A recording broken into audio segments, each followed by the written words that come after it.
किसी जंगल में एक उल्लू रहता था। उसे दिन में कुछ दिखाई नहीं देता था, इसलिए वह दिन भर एक पेड़ पर अपने घोंसले में छिपकर रहता था। सिर्फ रात होने पर ही वह भोजन के लिए बाहर निकलता था। एक बार की बात के गर्मियों का मौसम था। दोपहर का समय था और बहुत तेज धूप थी।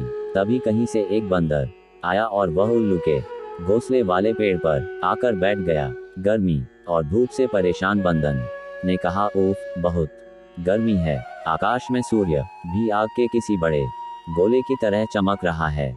बंदर की बात को उल्लू ने भी सुन लिया। उससे रहा नहीं गया और बीच में ही बोल पड़ा, ये तुम झूठ कह रहे हो। सूर्य नहीं, बल्कि अगर चंद्रमा के चमकने की बात कहते तो मैं इसे सच मान लेता।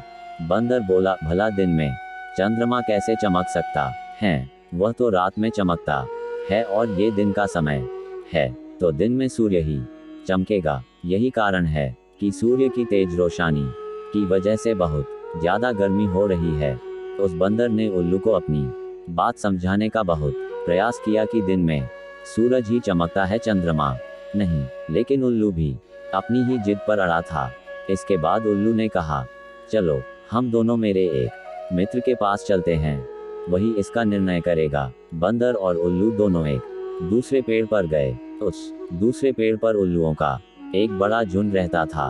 उल्लू ने सभी को बुलाया और उनसे कहा कि दिन में आकार में सूर्य चमक रहा है या नहीं, ये तुम सब मिलकर बताओ। उल्लू की बात सुनकर उल्लुओं का पूरा झुंड हंसने लगा। वह बंदर की बात का मजाक उड़ाने लगे। उन्होंने कहा, नहीं, तुम बेवकूफों जैसी बात कर रहे हो। इस समय आकार में तो चंद्रमा ही चमक रहा है और आकाश में सूर्य के चमकने की झूठी बात बोलकर हमारी बस्ती में झूठ का प्रचार मत करो।